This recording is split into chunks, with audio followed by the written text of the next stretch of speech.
How many of these 32 coyote hunting tricks have you actually been running on your stands? The hunters who fill trucks every winter use most of these without thinking about it. The hunters who get skunked use maybe 4. The gap is not talent. The gap is small details stacked on top of each other across decades. None of these will turn an empty morning into a kill by themselves. Stacked together, they shift the odds. Let me handle the title before we go anywhere else. The thumbnail says, "These tricks bring every coyote charging in." That is not true. Nothing brings every coyote charging in. Some dogs hear your call and never move from their bed. Some never vocalize. Some circle wide downwind, and you never know they were there. Anyone who promises you every dog commits is selling something, and you have been around long enough to know it. The honest version is this. These are 32 field-tested details that move the needle on the dogs that were potentially callable in the first place. The other dogs, the silent ones, are not part of this conversation because no trick reaches them. What I am sharing in this video is the stack that turns marginal stands into productive stands, and turns productive stands into stands where you actually get a shot. None of these tricks is going to be a revelation by itself. Most of them you have already heard in some form. The value is in the details and in stacking the right ones together for the conditions in front of you. Stay until the end. The last 2 are mental discipline tricks that probably matter more than the first 30 combined, and almost no caller talks about them because they are not the kind of thing you can demonstrate in a video clip. We start with sound and sequence nuances because the call you run is only as good as how you run it. Trick number 1. Mix 2 prey distress sounds at once on different speakers. 1 rabbit, 1 rodent, slightly out of sync. The layered audio sounds like a small feeding zone instead of a single dying animal, and a coyote reading 2 simultaneous distress signatures from the same direction commits faster than one reading a single source. Most viewers do not have 2 e-callers, and that is fine. If you only run 1, this trick goes in the someday pile. If you run a Fox Pro and an Old Western Rivers in the truck, set them up 40 yards apart, the distance from home plate to the back of the infield in most parks, and run them out of phase. The dogs that ignore a single distress call will sometimes commit on the layered version because the chaos sounds more biological than the clean single source. Trick number 2. Front load your loudest sound in the first 30 seconds, then drop the volume by 25% every minute. Real prey gets weaker, not stronger. Most callers run flat volume the whole sequence, which is a tell that pressured dogs have learned to recognize.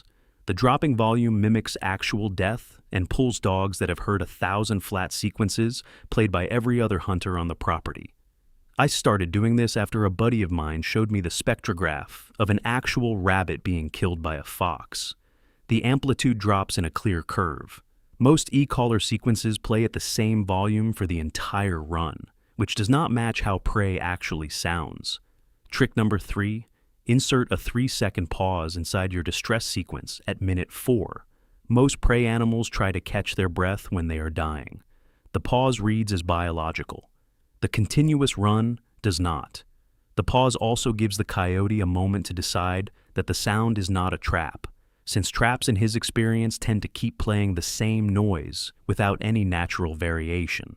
Trick number 4. End every sequence with 3 short squeaks at half volume instead of trailing off into silence or fading out the speaker. Real prey ends with a final cluster of small sounds before going still. The 3 squeaks replicate that exact pattern. A coyote at 150 yards, about a football field and a half out, will commit on those final squeaks because his brain reads the sequence as completed and the meal is available. A flat fade-out reads as the speaker shutting off, which reads as a trap. Trick number 5.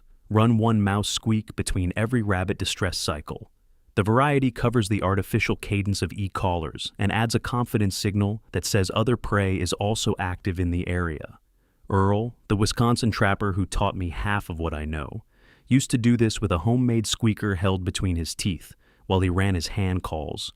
He would run a 30-second cottontail, pause, hit the squeaker twice, and then hit the cottontail again. Same principle. Different equipment. The dogs that came into Earl's stands came in committed because the variety registered as a real environment, not a single noise source. Trick number 6. Drop your call volume by half whenever the wind dies for more than 30 seconds. Coyotes use air movement to judge distance. When the wind dies, sound carries differently. And a dog reading distance from your call gets the math wrong if you keep the same volume. The volume drop keeps the perceived distance consistent and prevents a dog from arriving on top of a sound that suddenly seems much louder than it should be. I learned this one after watching a dog stop dead at 300 yards on a calm morning, look directly at my caller, and walk away without ever committing. The wind had died after I started the sequence, and my volume reading became too aggressive for the actual conditions. He could tell the sound source was closer than the volume suggested, and that mismatch was enough to bust the stand. Reading the dog's body during the approach is the second cluster, and this is where most hunters miss the cues that decide whether the stand produces or burns. Trick number 7. Watch his tail before you watch his body. A coyote with his tail at half-mast is committed and moving. Tail tucked tight against the belly is alerted and getting ready to run. Tail held high is aggressive or about to vocalize. The tail tells you what is happening in the brain a full 10 seconds before the body shows it. You can shoulder your rifle and adjust your shooting position based on the tail position before the dog ever telegraphs his decision through his pace. Trick number 8. The ears tell you what the brain is processing. Both ears forward means he is investigating the sound, and you have a committed approach. One ear cocked sideways means he is processing a scent component. Expect him to circle. Both ears back flat against the skull means he is leaving in the next 3 seconds, whether you call or not. The ear positions is the single fastest way to read a coyote's intention from distance, and it is visible through any decent scope at 400 yards, 4 football fields out. Most hunters watch the body and miss the ears, which is why they get surprised when the dog suddenly turns and trots back the way he came. The ears already told them. They just were not looking. Trick number 9.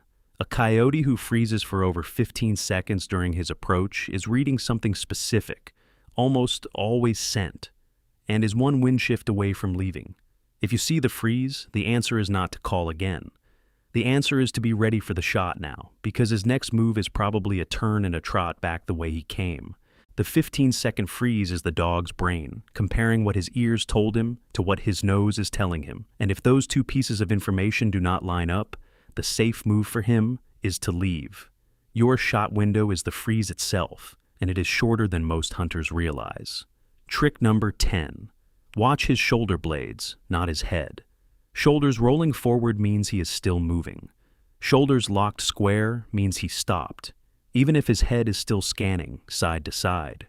The shoulder reading lets you anticipate the stop and shoulder your rifle before the dog gives you the body language tell. By the time the head freezes, the shoulders have already locked, and a coyote that gives you another full second of standing still after the head freeze has already been still for 2 seconds at the shoulders. That 2 seconds is the difference between a clean shot and a running dog. Trick number 11. A coyote that stops to shake is unwinding tension. He is not committed yet, but he is calm enough to lose adrenaline, which means you have time.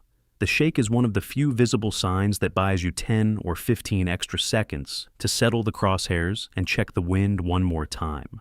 Most coyote shakes happen at distances between 100 and 200 yards on the approach, and they are subtle, a quick shudder of the body and a half turn of the head. If you see it, you have time to breathe. If you panic and shoot before he settles back into approach posture, you waste the gift the dog just gave you. Trick number 12. The lip lift, a brief upper lip flare you can see at 200 yards through any decent scope, is a chemical sample. He is testing scent in his mouth using the vomeronasal organ on the roof of his palate. You have maybe 40 seconds before he decides whether to commit or vacate. If you see the lip lift, the next thing he does will tell you which way the decision went. Either he commits and moves toward you, or he turns 90 degrees and starts circling for a downwind red. The lip lift itself is the fork in the road. Most hunters never notice it because they are watching the legs, not the face. The face tells you the decision is being made right now. The legs tell you about it 10 seconds later. Spend the time training your eye to read the upper body of an approaching coyote, and you will start anticipating shot windows that you used to miss because your shouldering was always one beat too late. The ears, the tail, the shoulders, and the lip lift are the 4 signals that decide whether you take the shot or watch him leave. Most hunters watch one or two. The hunters who fill trucks watch all four. There is one more body language tell worth mentioning before we move on, even though it is not a numbered trick. The dog that drops his head below his shoulder line during approach is committing to the source. The dog that holds his head above his shoulder line is still scanning. Head down means committed. Head up means cautious. The transition from head up to head down is the moment your shooting window opens, and it almost always happens within the last 40 yards before the dog reaches your call. Everything in this video, plus 60 more field-tested techniques, is in the Coyote Hunter's Bible from Deadwind Company. 229 pages of coyote behavior, science, scent control, stand placement, calling sequences, breeding season tactics, and educated coyote techniques with a quick reference card you can take to the stand. Link in the description below, QR code on screen. Terrain microfeatures are next, the small landscape details that funnel coyote movement and that most hunters drive right past without seeing. Trick number 13. Hunt the inside corner of a fence line gap, the spot where two fence runs converge into a single opening. Coyotes funnel through gaps even when they could jump the fence because the path of least resistance is wired into their movement pattern. A coyote will choose a 40-yard detour to use a known gap rather than make a 6-foot jump, and that detour puts him on a predictable line. Set up where you can shoot the gap from 300 yards out, 3 football fields end to end. The fence line gap is one of the most consistent terrain features for a predictable coyote movement, and almost no hunter targets it specifically. Most guys hunt the gap by accident when they happen to set up nearby. Hunting it on purpose changes your hit rate. Trick number 14. Set up below saddle elevation, not on top. The saddle, the low spot between two ridges, pulls dogs through, but the wind eddies on top swirl unpredictably and can carry your scent into the approach lane. Hunt the saddle from the side, 50 yards down the slope on the windward side, and you keep your scent off the path the dog is using to reach you. The saddle on top looks like the obvious spot. The dogs know it is the obvious spot. They have been hunted off saddle tops by every hunter on the property for years. Hunting it from below puts you somewhere they have not been hunted from before. Trick number 15.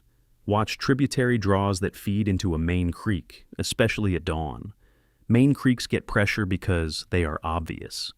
The smaller feeder draws are coyote highways, and almost no one hunts them. I killed a dog 2 winters ago in western North Carolina, Laurel Break Country, the steep ridge mix west of Asheville, by setting up at the junction where a feeder drainage hit the main creek. The dog came up the feeder right at sunrise without ever exposing himself on the main drainage, exactly the way a pressured dog will move when he has a route that other hunters do not pay attention to. The feeder draw is also where the property's prey base concentrates because the feeder is wetter and holds more rabbits and rodents than the main drainage in dry stretches. The dogs are working it for food. You should be working it for dogs. Trick number 16. Hunt within 100 yards of any abandoned hayroll or brush pile in pasture country. These are scent markers and travel waypoints. Coyotes work them on a regular rotation, especially in late winter when prey is scarce and any potential meal becomes worth investigating. Old hayrolls hold rodents in the bottom third. Brush piles hold rabbits in the middle. Both attract the dogs that are working the pasture. The 100-yard buffer keeps you outside the dog's primary scent zone, but inside your shooting range. Trick number 17. Set up where 2 cover types meet at right angles. Corner of timber against pasture, edge of CRP grass against ag stubble, pine plantation edge against hardwood bottom. These intersections concentrate prey and predators both, and they are where most travel routes cross. Hunt the intersection itself, not the middle of either cover type. The middle of the timber gives you no shot lanes. The middle of the pasture gives the coyote no reason to be there. The corner is where the action happens. Trick number 18. Position yourself uphill of a winter food source like a corn stubble field or a manure spreading area. The cold air sinks down into the field, carrying your scent away, while the dogs work the field below you. This works because of basic thermal physics. Cold air is denser than warm air and follows gravity. A dog working a field below your elevation cannot smell you even on a calm morning because your scent is being pulled away from him before it ever reaches his nose. The elevation difference does not need to be much. 20 feet of vertical difference, the height of a standard two-story house, is enough to put your scent on a downhill flow that takes it away from the field. Quick note on regulations, since some of these setups involve baiting adjacent food sources. State rules on bait for predators vary widely. Hunting near naturally occurring food sources like corn stubble is legal everywhere. Adding bait to attract coyotes is regulated state by state. A 2-minute check on your state wildlife agency website before you head out keeps you legal. Equipment tricks are next, the small modifications that solve specific problems most hunters never identify. Trick number 19. Wrap your scope rings in matte black electrical tape. Eliminates the residual factory blue reflection that catches dawn light and flashes at distance. A coyote at 400 yards, 4 football fields out, can pick up a glint that you would never notice from your shooting position. Trick number 20. Carry a foot of paracord and a small carabiner clipped to your pack strap. Turns any tree branch or fence post into an instant rifle rest at chest height when you do not have time to set up your bipod. Trick number 21. Sew the hood liner of your jacket to your hat. Eliminates the gap that exposes pale neck skin when you turn your head to track a dog. The flash of skin at distance is one of the highest frequency busting signals on close stands. Trick number 22. Run a single stage trigger pulled at 3 pounds, not 2. The lighter trigger causes more cold finger misses than it solves, especially in January when your shooting hand has been outside for 40 minutes. Trick number 23. Strap your call lanyard around your bicep instead of around your neck. Eliminates the head movement to find a call that has burned 1,000 close stands. The bicep position keeps the call within reach of your dominant hand without requiring you to look down. Multi-coyote scenarios are next, the tricks that turn a single shot opportunity into a double or a triple. Trick number 24. Always assume the second coyote. When one comes in, scan for the second before you focus the scope, especially in breeding season from January through March when pairs hunt together. Trick number 25. Shoot the trailing coyote first when a pair commits. The lead dog often keeps coming for 5 to 10 seconds after the shot, because his brain is locked on the call source, giving you a clean second shot. Trick number 26. A coyote who answers from 2 different bearings within 90 seconds is 2 dogs, not 1. Set your shooting positions for both lanes before you call again. Trick number 27. Pack response calls. The chorus of yipping multiple coyotes you can play through any electronic caller draw whole packs into pinch points. I have seen 4 dogs come out of a single draw in eastern Wyoming sagebrush country off a pack response sequence. They commit because of pack social bonding, the biological imperative for coyotes to reassemble with their family group when they hear pack vocalization. The drive overrides their normal caution because the cost of being separated from the pack is higher than the cost of approaching an unknown source. Recovery tactics are next, the moves that salvage a stand or a property after something goes wrong. Trick number 28. Miss a coyote. Sit perfectly still for a full 3 minutes before you reload or move. The dog often runs 100 yards, the length of a football field, and stops to look back. If you have stayed still and the wind has not changed, you can sometimes pull him back with a soft cottontail distress at very low volume. Trick number 29. Get wind busted by a dog. Do not call again for at least 30 minutes on that property. Relocate your truck to a different access point and re-enter from a fresh wind direction. The dog that winded you has already shared that information with whatever pack members are within hearing range, and they are all on alert. Letting the property cool before re-engaging gives the alert response time to settle. Trick number 30. Spook a dog at your stand entrance, meaning he sees you walking in. Burn the stand for 2 weeks minimum. That dog has a memory measured in months and will warn other dogs that approach the same area. The 2-week minimum lets the alert behavior decay enough that the property becomes huntable again. Mental discipline is the final cluster, and these last 2 probably matter more than the first 30 combined. Trick number 31. Pre-decide your shot range before you call. Set a number like 250 yards as your max, 2.5 football fields, and stick to it. The dog that gets pulled in with desperation calling and shot at marginal range is the dog that gets jumped, runs into cover, and dies hours later. The number you set before you call is the number that protects you from the bad shot in the moment. Trick number 32. Run a 5-minute mental rehearsal before you call. Visualize the dog approaching from 3 different directions and your physical response to each. Where does the rifle go? Which way do you turn? Where does the safety come off? Where do the crosshairs land? The rehearsed shot is the made shot. The unrehearsed shot is the one you tell people about at the tailgate while explaining how the dog got away. Now for the part that almost no caller acknowledges. None of these 32 tricks works on certain dogs in certain conditions. The biggest condition is wrong time of year for the technique. Pack response calls produce nothing in midsummer when families have pups and territorial behavior is locked down, protecting the den site. Pair scenarios do not exist in October when most dogs are still solitary.